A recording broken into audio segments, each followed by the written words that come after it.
Novozámodskí extraligoví hádzanári vstúpli do nadstavbovej časti súťaže veľmi dobre. Z 3 zápasov dosiahli plný počet bodov. V piatok, 2. decembra hostili Hlohovec, na pôde ktorého v poslednom kole základnej časti prehrali rozdielom 1 gólu.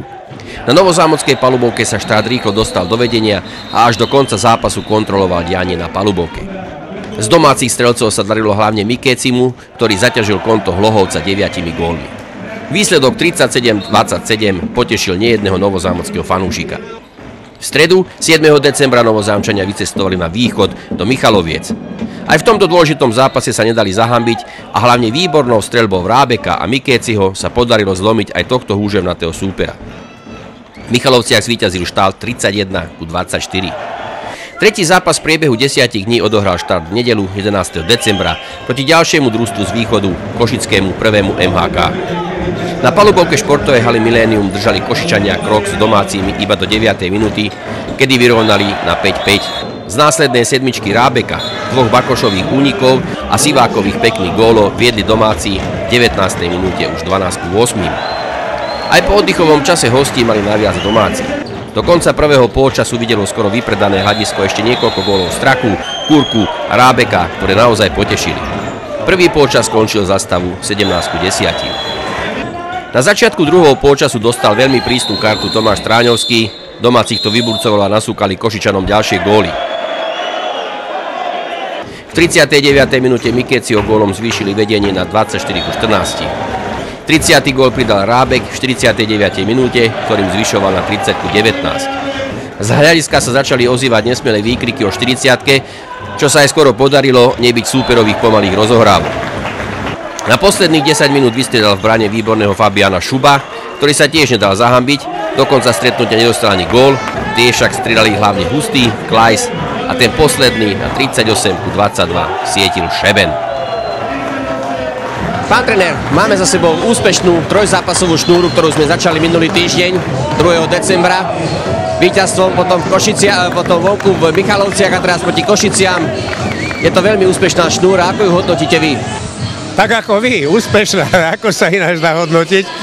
Ale ja som rád, že napríklad v dnešnom zápase dostali všetci príležitosť, že sa aj zhostili výborne, že bola výborná obrana, že bol tam náboj, emócie pozitívne.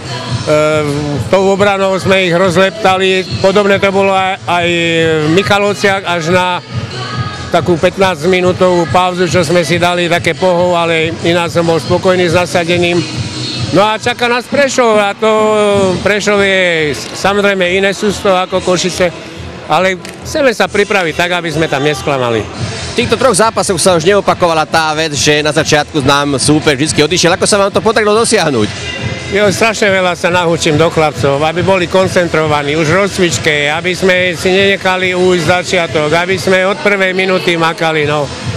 Dúfam, že to bude mať stály trend a že sa nebudeme vrácať do starých kolají, keď nám väčšinou zápasy uchádzali prvých 10 minút. Potom nás to stalo enormne veľa síl, kým sme zvrátili výsledok a ešte aby sme aj vyhrali.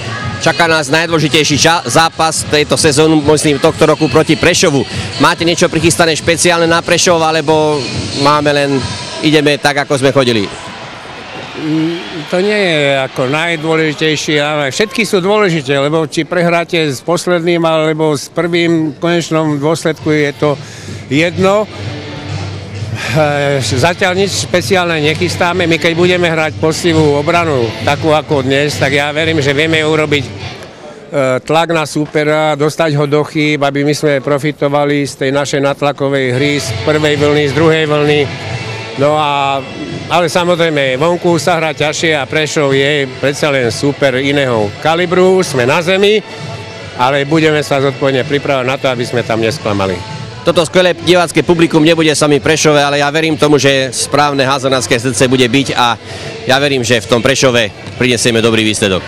Veríme, pevne veríme.